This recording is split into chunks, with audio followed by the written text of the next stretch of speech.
For 10 years, a stray dog on a quiet roadside in Ohio attacked anyone who tried to touch a rotting leather briefcase. Not viciously, not randomly, just enough to make one thing clear: that bag wasn't going anywhere. Locals tried everything: animal control, food traps, even sedation once. Nothing worked.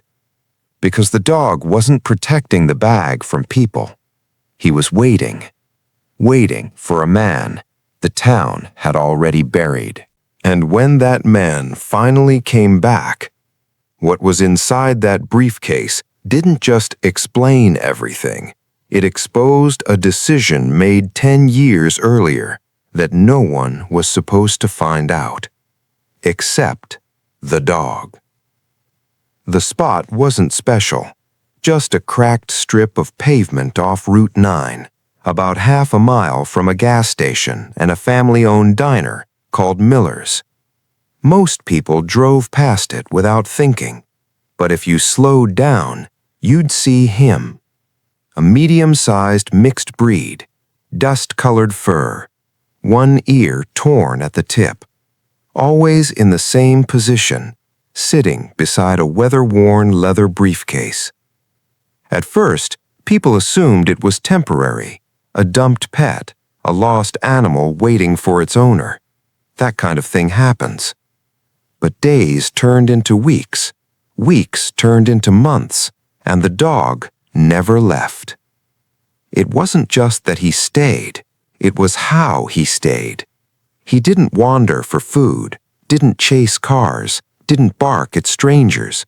He just watched, carefully, constantly, like he was tracking something no one else could see. Truckers started noticing first, then the regulars at Miller's Diner. By winter, everyone in that part of town knew about him. They started calling him Keeper, because that's what he did. He kept watch. He didn't survive alone. That's the part most people get wrong. The waitress at Miller's, Linda, started leaving scraps near the roadside. A mechanic from a nearby shop brought water every morning. Someone left an old blanket. But the strange part, Keeper never touched anything until it was placed within a few feet of the briefcase. If food was thrown too far, he ignored it. If someone tried to lure him away, he wouldn't budge. By year 3, people stopped trying to move him and started working around him. The first real incident happened late one summer night. A couple of college kids, passing through, pulled over. They thought it was funny, a dog guarding a beat-up briefcase. They tried to grab it. What happened next changed how the town saw him forever. Keeper didn't bark, didn't growl. He moved, fast, precise. He bit just hard enough to force them back, then immediately returned to the case. No chasing, no chaos, just one message: don't touch it. After that, no one treated it like a joke anymore. Stories spread the way they always do in small towns. At Miller's counter, at the gas pump, at the firehouse. Some said the bag was full of money. Others said it was evidence from a crime. One guy swore it belonged to a soldier who never came home. But the most common theory, the simplest one, he's waiting for his owner. Years passed, and Keeper changed. By year 5, his coat had dulled. By year 7, he stopped standing for long periods. By year 8, a limp appeared in his back leg. But his routine never changed. Morning, he faced the road. Afternoon, he rested against the briefcase. Night, he stayed alert, even when everything else went quiet. Like he was waiting for a specific sound, a specific person. Daniel Carter noticed the details no one else did. He owned a small auto repair shop about a mile down Route 9. Former volunteer firefighter. Quiet guy. Didn't talk much, but he observed everything. He'd seen Keeper for years, but he never got too close. Not until one evening changed everything. It was just before closing. Daniel was driving back from a late job when he slowed near the roadside. Keeper stood up, for the first time Daniel had ever seen. Not fully, just enough, and looked directly at him. Not like a stray watching a stranger, like he knew him. Daniel felt it immediately, that uneasy feeling you get when something doesn't make sense. He stepped out of the truck. Keeper didn't back away, didn't growl. He took a few slow steps forward, then stopped, waiting. Daniel hesitated, then did something everyone else had learned not to do. He stepped closer to the briefcase. Keeper didn't react. That was the moment everything changed. Daniel crouched down. Up close, the briefcase told a different story. It wasn't just old, it was used, worn in the handle, cracked along the edges like it had been carried daily. Then he saw it, a metal tag, half covered in dirt. He brushed it off and froze. A name, faded, but still readable. Michael R. Hayes. Daniel's stomach dropped because he knew that name. Michael Hayes wasn't just anyone.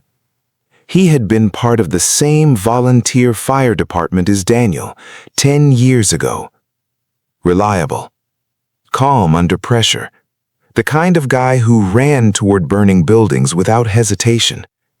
And then one night, a warehouse fire on the edge of town changed everything. The structure collapsed. Chaos, smoke, no visibility. 2 firefighters made it out. Michael didn't. They searched for 3 days, found nothing. No body, no gear, nothing. Eventually, they stopped calling it a rescue and started calling it a loss. Daniel looked at the dog, then back at the name. 10 years. The same amount of time since the fire.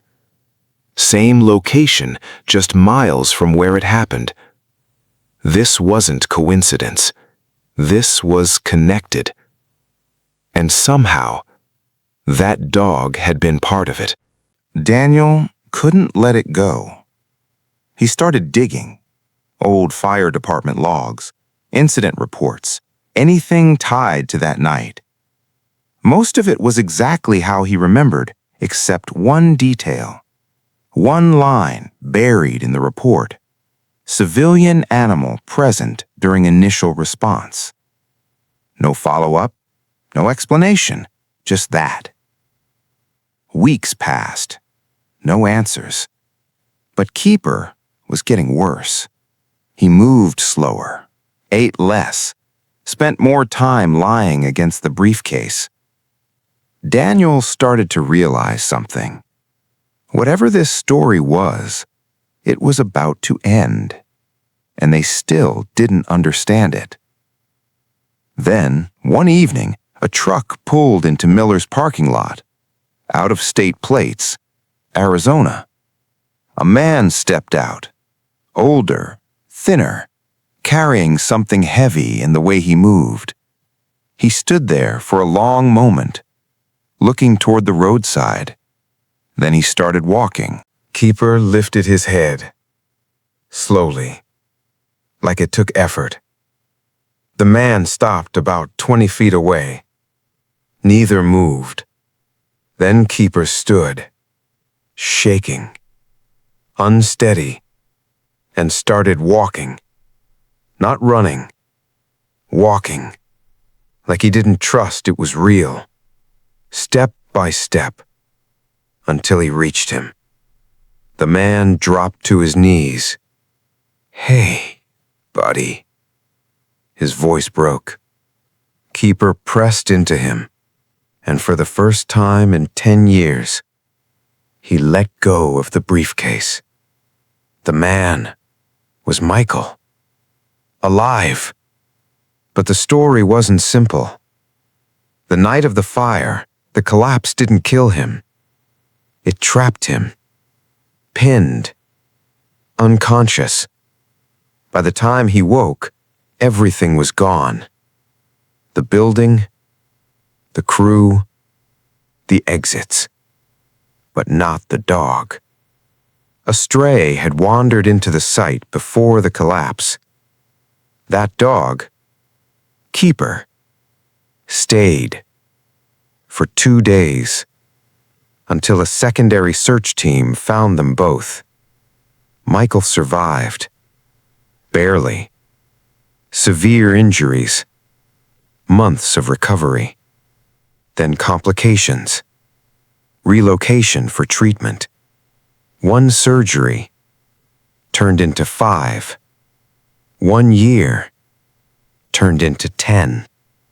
And in all that time, he believed one thing. The dog had run. But he was wrong. Keeper had returned to the last place he saw him and waited. Michael reached for the briefcase. His hands shook as he opened it. Inside, documents, insurance papers, photos, and a sealed envelope. Daniel leaned closer. Michael stared at it, then slowly opened it. Inside was a letter, addressed to "If something happens to me." It was written the week before the fire. A backup plan, instructions, names, including one line that made everything hit harder. Make sure the dog is taken care of. Michael stopped reading because the dog had done the opposite. For 10 years, that dog didn't move on, didn't forget, didn't choose survival over loyalty. He chose to wait, not because he had to, but because he believed Michael would come back. That night, for the first time in a decade, the briefcase left the roadside. Not stolen, not abandoned, returned. And Keeper, he didn't go back to the pavement, didn't sit by the road, didn't watch passing cars, because the one thing he had been waiting for finally came back. Some promises fade with time. Others are kept, even when no one's left to remember them. If this story stayed with you, consider subscribing. There are more like it, and some are even harder to forget.